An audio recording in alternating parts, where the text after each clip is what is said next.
ये कैलाश है, जहां बर्फ भी मौन संगीत में बोलती है और जहां शिव और पार्वती का वास है। नंदी, जब तक मैं भीतर हूं, कोई भी यहां प्रवेश न करे।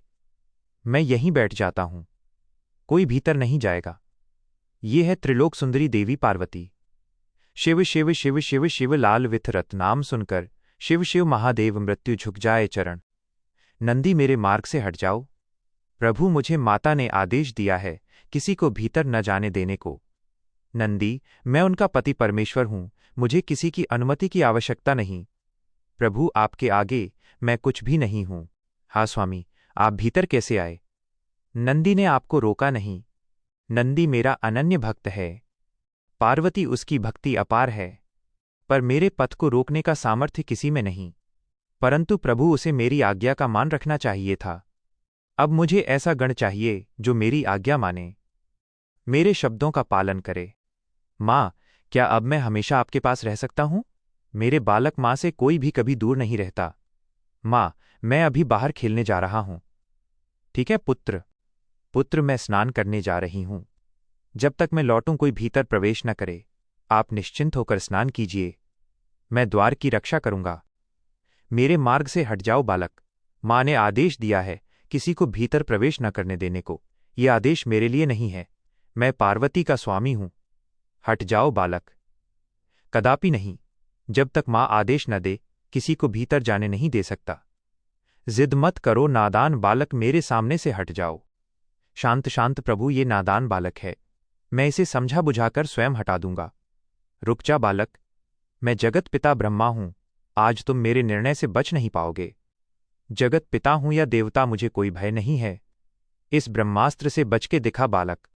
ब्रह्मा और बालक के मध्य यह संघर्ष कुछ समय तक निरंतर चलता रहा। ब्रह्मा देव ने अपने अस्त्रों का प्रयोग किया, किंतु बालक पर उनका कोई प्रभाव नहीं पड़ा। अंततः ब्रह्मा देव का धैर्य टूट गया। उन्होंने स्वीकार किया कि ये बालक उनके वश में नहीं है।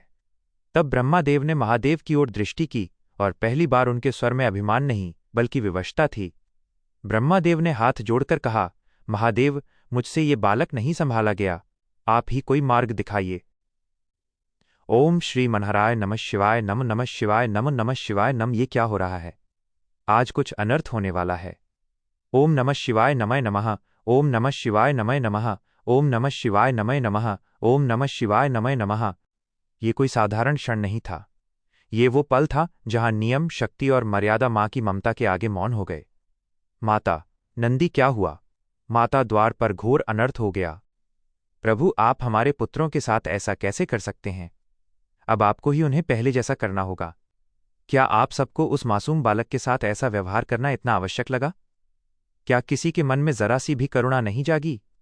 अगर आपने अभी ये नहीं किया तो मैं इसी क्षण अपना धैर्य और मौन तोड़ दूंगी, फिर कोई भी मुझे रोक नहीं पाएगा।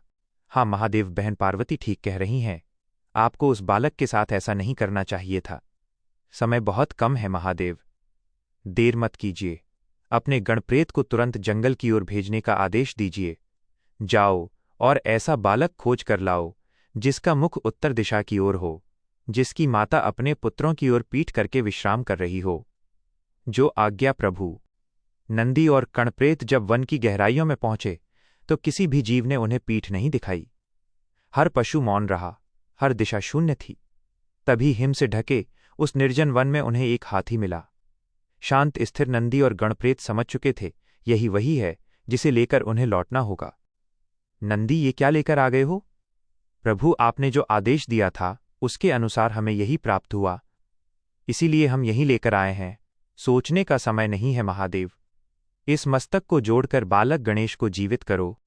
माँ, माँ, मेरे लाल, मेरे प्राण, आज फिर से तुम्हें जीवित देखकर माँ का हृदय भर आया है। माँ, क्या मैं सच में वापस आ गया हूं? हाँ पुत्र, आज से तुम केवल मेरे बालक नहीं, संपूर्ण सृष्टि के विघ्नहर्ता हो। माँ, क्या आप मुझे स्वीकार करेंगी? माँ अपने पुत्र को कैसे अस्वीकार कर सकती है? तुम मेरे हृदय का अंश हो, मेरे गणेश। तो माँ, क्या मैं हमेशा आपके साथ रहूंगा? जब तक ये सृष्टि रहेगी, माँ का आशीर्वाद तुम्हारे साथ रहेगा। पुत्र, अब समय आ गया था जब सृष्टि के सभी देवदेवी एक एक कर बाल गणेश को अपने दिव्य वरदान देने वाले थे। गणेश, मैं तुम्हें बुद्धि और विवेक का वरदान देता हूं ताकि तुम हर संकट का समाधान बनो। वत्स, मैं तुम्हें ये वर देती हूँ कि जहाँ तुम्हारा वास होगा वहाँ कभी अभाव नहीं रहेगा। हे गणेश, मैं तुम्हें ज्ञान और सृष्टि के रहस्यों को समझने की शक्ति प्रदान करता हूँ। मैं तुम्हें ये वर देता हूँ कि हर शुभ कार्य से पहले तुम्हारा स्मरण होगा और बिना तुम्हारी कृपा कोई कार्य पूर्ण नहीं होगा। पुत्र, मैं तुम्हें अटूट स्नेह और संरक्षण का वर देती हूँ।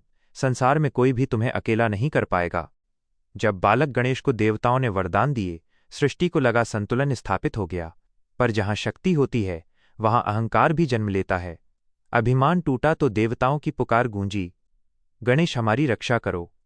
यह कथा है उस घमंडी गंधर्व क्रौंच की जिसे शाप ने बना दिया विकराल मूषक। पर अंत विनाश नहीं, परिवर्तन था।